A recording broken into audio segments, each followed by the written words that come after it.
अस्सलाम वालेकुम। मैं अल्हादी मीडिया की तरफ से एक बटन शरीफ में मौजूद हूँ। आज का मेरा मौजू है ईद उल अज़हा। भाई आपका नाम क्या है? सैफ अली। ईद उल अज़हा के मुताबिक आपसे सवाल करना है कि मुसलमान हर साल किस तारीख को ईद उल अज़हा मनाते हैं? 10 जिलाज।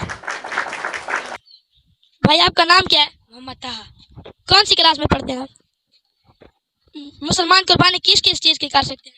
भेड़, बकरी, दुम्बा, ऊँट वगैरह। Thank you. अस्सलाम वालेकुम। वालेकुम अस्सलाम। आपका नाम क्या है? हुसैन साजिद। कौन से स्कूल में पढ़ते हैं? United high secondary school. अब आपको पता है कि ईद उल अज़हा आने वाली है। ईद पर आपने कौन कौन सी चीज़ें खरीदी? एक सूट और 2 पैंट शर्ट। सूट कौन से रंग का खरीदा है? वाइट या ब्लैक। वालेकुम सलाम। आपका नाम क्या है? हसन साजिद। कौन से स्कूल में पढ़ते हैं? United high secondary school. अब आपको पता है कि ईद उल अज़हा आने वाली है। ईद पर आपने कौन कौन सी चीज़ खरीदी? एक सूट, 2 पैंट शर्ट और एक जूता। सूट कौन से रंग का खरीदा? वो भूल गया। आपको हमारी वीडियो अच्छी लगी हो तो प्लीज़ हमारे चैनल को सब्सक्राइब कीजिए, लाइक कीजिए और शेयर कीजिए। आपका शुक्रिया।